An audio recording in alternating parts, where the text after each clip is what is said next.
Time for another vlog. It is. And we want to talk about cars. Surprisingly. Surprise.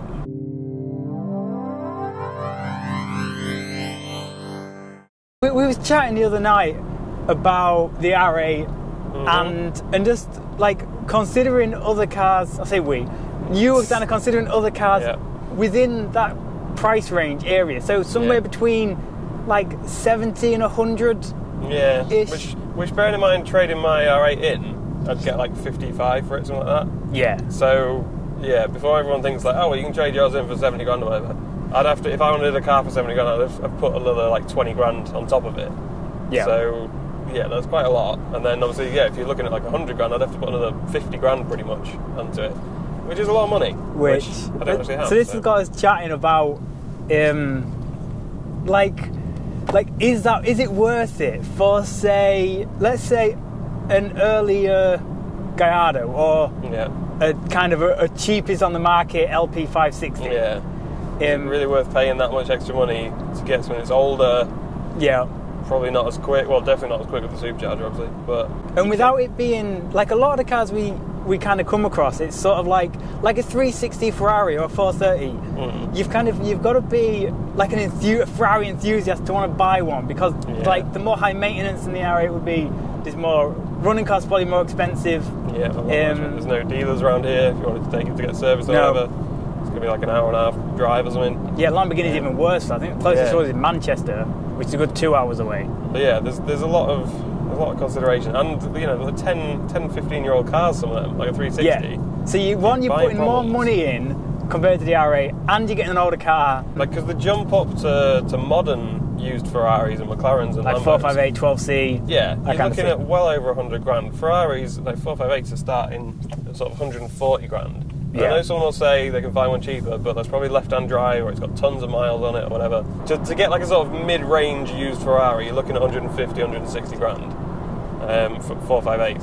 For 458, And then obviously 12C, a little bit less, 120, 130. So yeah, it's a lot of money to put on top of the R8 to upgrade.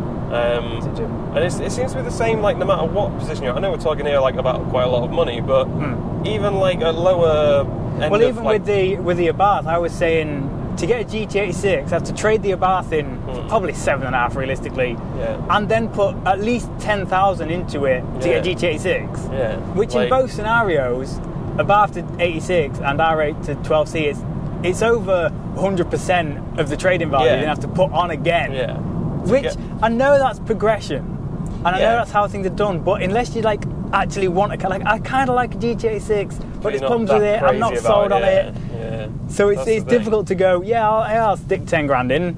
That's the problem. Yeah, same just with me. For a change. A 12C. I'm like, I like them, but I don't like them enough to swap the R8 and 70 grand. That is a ridiculous thing. The R8 and 70 grand. Like 70 grand on its own would be a lot. For a car. Like, obviously that's what I paid for the R8 2 years ago. That was a fucking lot of money. Mate, you could get like 2 GTRs for that. Why don't we all just sell all of our cars and buy GTRs? Before you say anything as well, we're both not fans of Porsches. No. You're not really a fan of the GTR.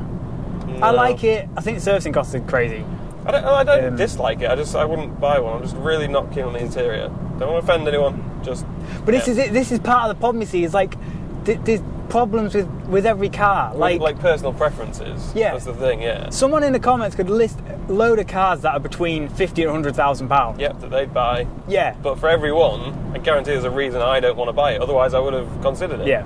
Like, this is the thing. Like, you'd love to see them on the street. Like, I love to see GTRs. Yeah. I'd love to see Porsches. It's fun driving with them and stuff.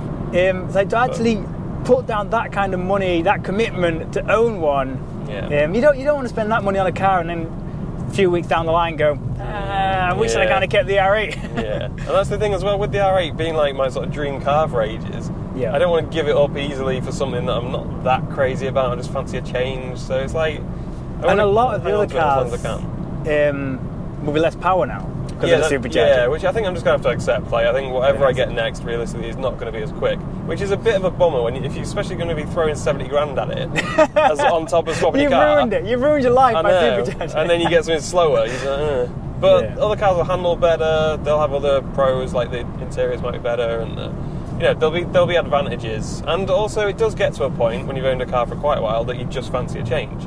Yeah. But I'm not quite there yet. But I think having a car for a few years, you do, even if you're trading into something that's not quite as good or is just the same but slightly different. That doesn't make sense, but you know what I mean. In terms of performance, like, you just fancy a change. So yeah. And I think this just brings me on to something I wanted to say at the start, which I completely forgot, is that one of the reasons for doing this vlog as well is because a lot of YouTubers just buy a new car every year. Like, people, or even less than that if you're me. Yeah. But everyone, I think a lot of our viewers kind of just expect it because that's the done thing, you know. You're making car videos on YouTube, so you should just keep buying a new car all the time. We do this just for fun as a hobby kind of thing. This is not like, we don't rely on any income from this. We don't. Yeah, it's not worth spending that extra money for a few more views. No, no, we're not like oh well, we've got to keep the fans entertained, so let's go and buy a new car. It's just, you know, we just film stuff that we happen to be doing, and a few people enjoy it. So cool. Yeah. But yeah, we're not going to focus. We're not going to change things in our lives to suit YouTube, if that makes sense. So, I'm going to stick with the R8 for the foreseeable future. I think maybe sort of towards the end of next year, I'll be looking at changing it, but I don't know. Once then 570s come on the market. I was going to say 570S is kind of the driving force here. Yeah. 570S, a used one, that could sway me. But yeah, other than that, like I say, it'd be nice to get 458, but it's a hell of a lot of money. Yeah. Like, to throw and trade in the R8. Like we said a lot, that it does, like, it's kind of like slight contentment with. Yeah. Because if you always want something else, like, you're out there, people out there going, I want X car, like dream car, I want a Ferrari, I want an R8, whatever. Yeah. You'll get that, and then you'll go, oh, but now I want this. Yeah. And like, you'll never get to that point where you're just like, this is just cool, just enjoy it. Yeah, exactly. And like, I just wanted to mention as well, because I was saying about how people on YouTube swap cars a lot. Last year, I had 7 different cars. You did. Like, literally 7 different cars. So, but like, that might seem like the same kind of thing, but that was more just me trying to find a set of cars that I really liked and that I didn't have any issues with. Yeah. And that's what I've ended up with now, which is the GT86, this, and the R8. I'm happy with all of them.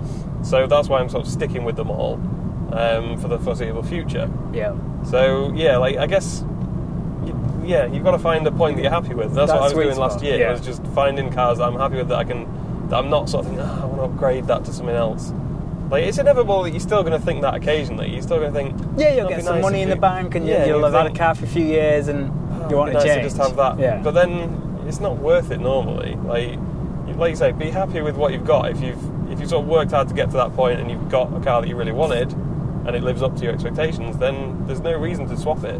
No. Unless, and like, whatever that is, whatever price range. Yeah. If you love it and you're excited about it, like, just don't even worry what people think. Like, just enjoy it. Enjoy it, yeah. And then when the time comes, when you do eventually sort of get bored of it, or a good deal comes up on another car that you like or whatever, then you can consider it. But yeah, especially if you're making YouTube videos, don't feel like you've got to swap your car every year. Yeah. Just because that's what everyone else does. Doing a lot of that with like Instagram and YouTube, when people like you can't help but compare yourself to other people. Like Shmee's similar age as us. Like, but he's just a millionaire. Yeah, like we ain't got but like you can't let that like affect your decisions. No. You just got to keep doing what you're doing. I think that's the main thing. Enjoy the car you've got.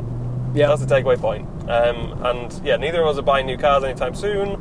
But when we do, you'll be the first to know. Yeah. That was one other thing we were saying, was that like some other YouTubers and things seem to, like, they'll keep it a secret and then just, here's a brand new car. Ta-da!